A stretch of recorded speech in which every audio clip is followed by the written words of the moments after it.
cœur des forêts du Québec, là où les rivières chantent leur histoire ancienne, une tradition millénaire est en danger de disparaître. C'est l'art de la fabrication des canaux d'écorce, un savoir-faire autochtone transmis de génération en génération.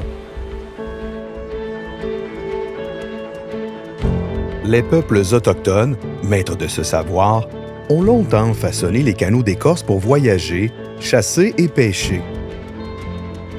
Ces embarcations légères et robustes étaient essentielles pour les communautés nomades à la recherche de gibier et de ressources.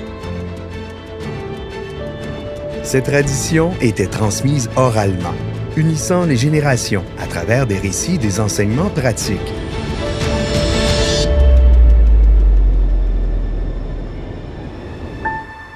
Mais aujourd'hui, ce savoir-faire unique est menacé. La modernisation, l'urbanisation et surtout l'assimilation culturelle à travers les pensionnats ont éloigné les jeunes générations de ces pratiques ancestrales. Peu à peu, les gestes précis et les techniques savantes se perdent, mettant en péril une part précieuse du patrimoine autochtone. Il existe pourtant des lueurs d'espoir. Certains aînés et artisans autochtones s'efforcent de préserver et de transmettre ce savoir, non seulement au sein de leur communauté, mais aussi à des non-autochtones passionnés par cette culture. Ils partagent ainsi une part de leur héritage, ouvrant des ponts entre les peuples.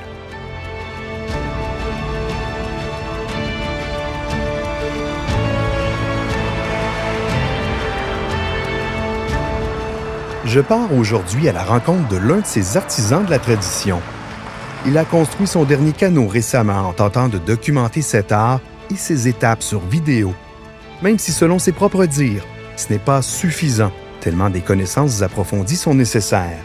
Cet homme, c'est Michel Bélan.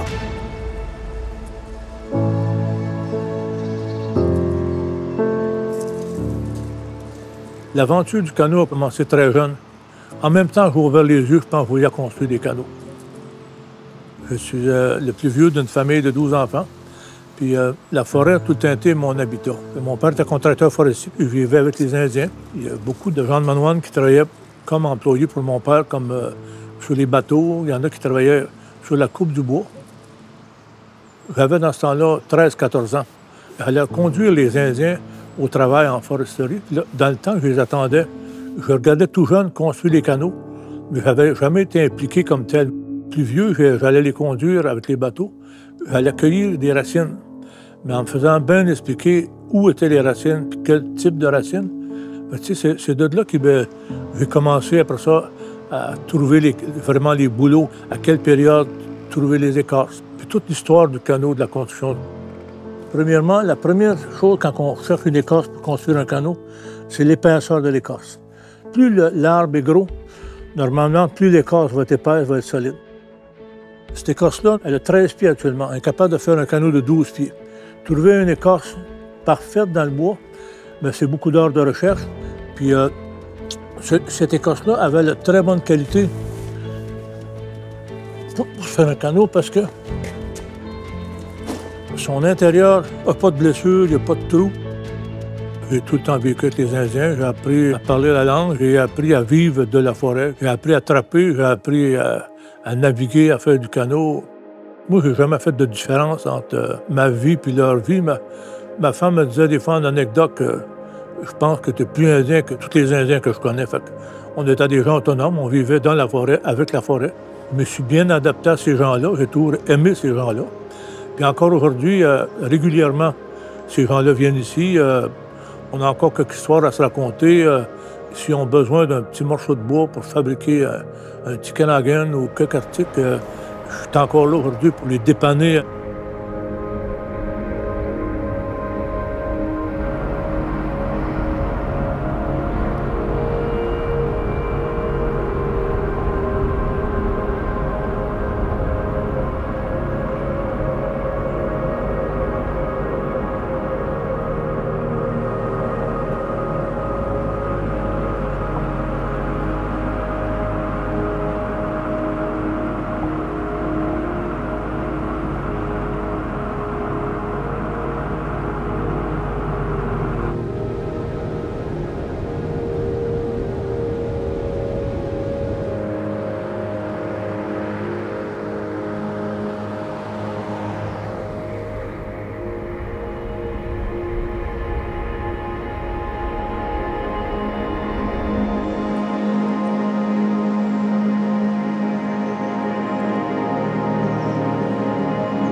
Magnifique lac Normand. Je suis dans la réserve faunique du Saint-Maurice.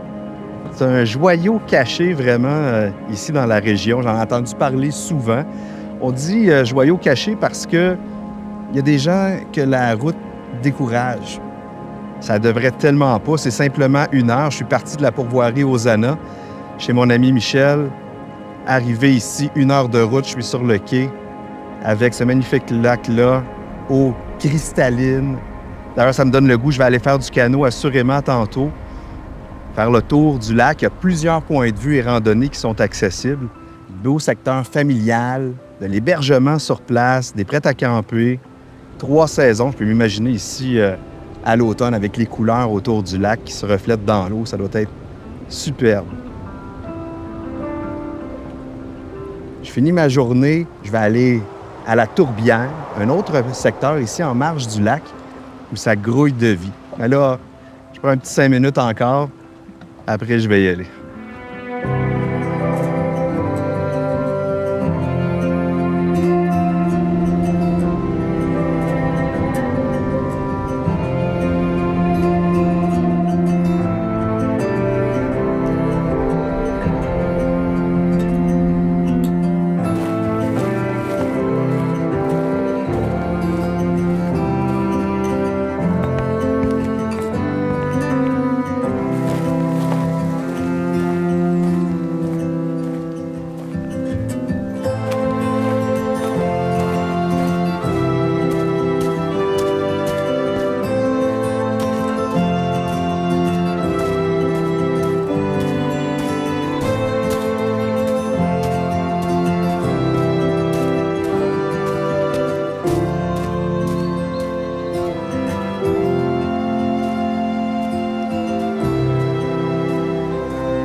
Pas rien qui est plus silencieux qu'un canot dans l'eau. Il n'y a pas rien de plus naturel qu'un canot d'écorce sur un plan d'eau. C'est le seul véhicule au monde que je peux approcher un orignal pour voir la couleur des yeux.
Vraiment un beau lac pour la pêche. Tout l'a dit ici, la truite grise. C'est plus profond d'un côté, puis ça remonte vers la plage où j'étais ce matin. Vraiment, encore une fois, un lac magnifique. On le voit de plus en plus, hein, que ce soit dans les réserves fauniques ou dans les pourvoiries. Il y a tout un ensemble d'activités qui viennent se greffer à la chasse et la pêche. On ne veut plus juste venir à un endroit pour faire de la pêche, puis on veut faire aussi du canot, on veut faire de la randonnée pédestre. On veut faire de la planche à pagaie maintenant. Avec cette offre-là de multiples activités, bien, ça permet justement d'aller chercher beaucoup d'intérêt de plusieurs types de personnes. On élargit la famille. Au départ, c'était des gangs de gars, de chums qui venaient, qui prenaient une brosse, allaient à la pêche. Puis éventuellement, ils ont amené les femmes, puis les enfants, puis les générations se suivent maintenant. Mais en même temps, ça permet aussi de passer cette tradition-là de la pêche, ces connaissances-là. La tradition se passe de génération en génération. Les trucs de pêche, les histoires de pêche aussi. Puis quand on a un paysage comme celui-là, on ne peut pas faire autrement que d'être bien.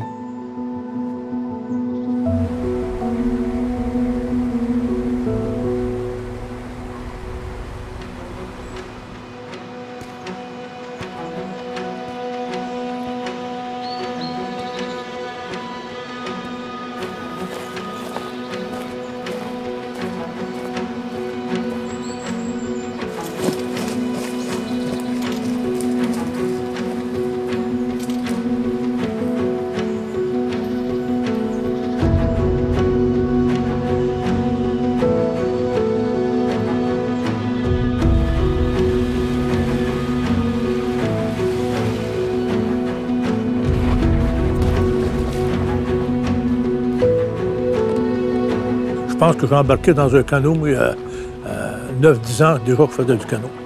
J'ai chassé en canot, j'ai fait des compétitions de canot. Le canot a fait partie de toute ma vie. J'étais encore un maniaque de faire du canot. Si le matin, j'étais à mon chalet en forêt, j'étais à mon camp, bon, je vais aller faire une petite balade tranquille, chaud dans mon canot, faire le tour du lac. Mais c'est le seul véhicule au monde que je peux approcher un orignal pour voir la couleur des yeux. Il n'y a pas rien qui est plus silencieux qu'un canot dans l'eau. Il n'y a pas rien de plus naturel qu'un canot d'écorce sur un plan d'eau. Je me déplace sur le plan d'eau, moi, que je vais aller voir les huards, je vais aller voir les canards. Je fais ça discrètement avec mon aviron, je vais m'approcher des animaux. Donc pour moi, le canot, c'est pas juste un moyen de transport. Il y a beaucoup de plaisir à faire du canot.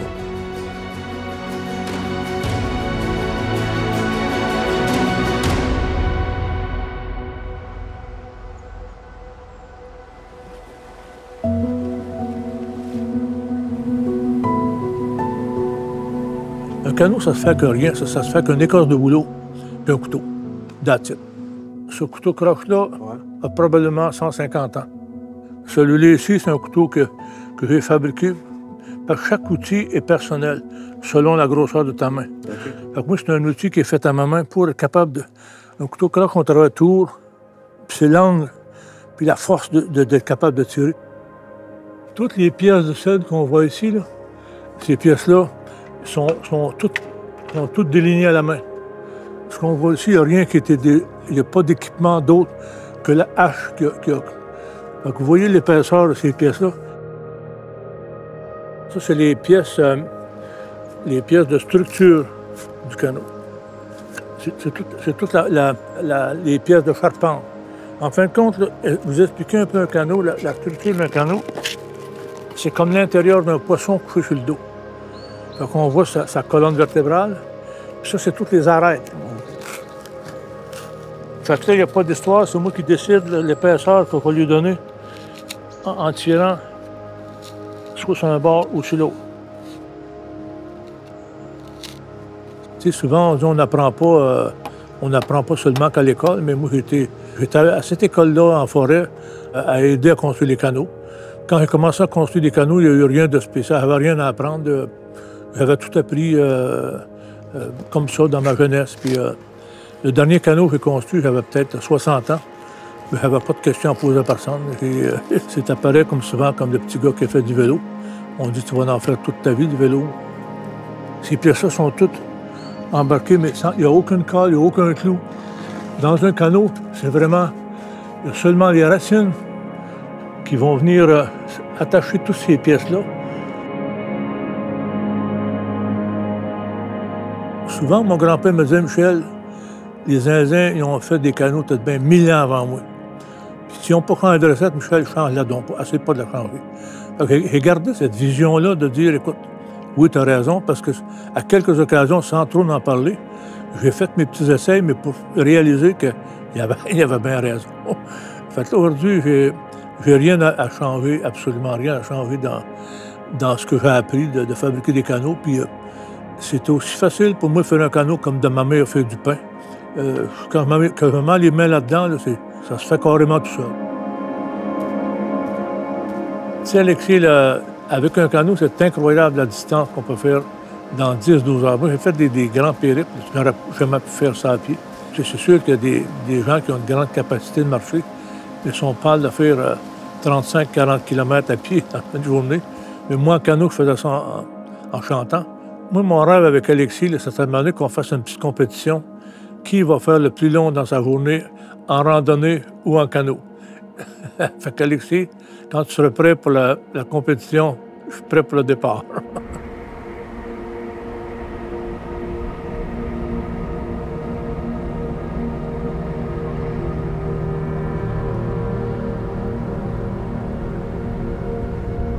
Dans une réserve faunique, on est vraiment plus dans le volet exploitation. Donc, on peut faire de la cueillette, il va y avoir de la chasse, de la pêche, tandis que dans les parcs nationaux, on va être plus dans le volet protection du patrimoine.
Karine, on est dans la réserve faunique du Saint-Maurice. Il y en existe d'autres réserves comme ça à travers le Québec?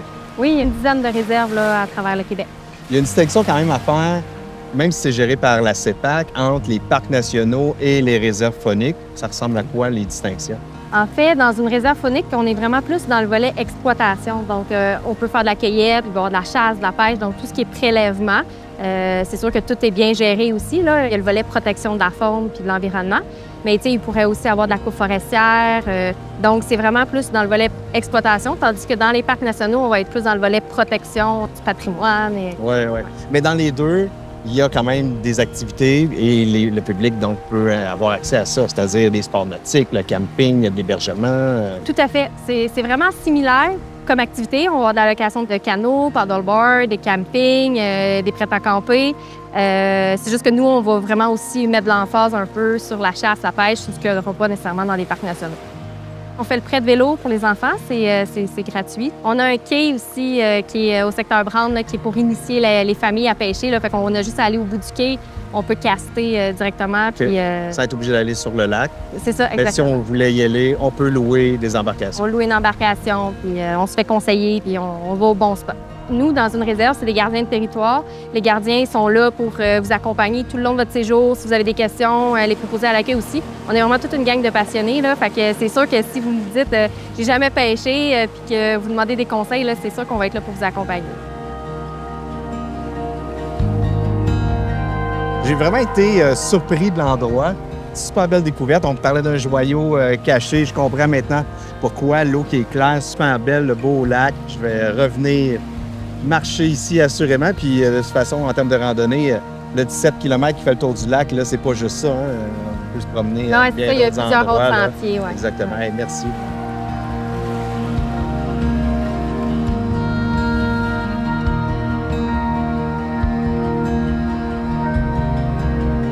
Les traditions autochtones, comme celle de la fabrication des canots d'écorce, sont des trésors inestimables. En les préservant, nous honorons non seulement le passé, mais nous enrichissons également notre avenir collectif. On doit se sensibiliser à la richesse et à la fragilité des traditions autochtones, tout en mettant en lumière les efforts de préservation et de transmission de ce précieux savoir-faire. Explorons les traditions autochtones du Québec chaque fois que c'est possible et découvrons ainsi d'autres histoires inspirantes de notre patrimoine culturel.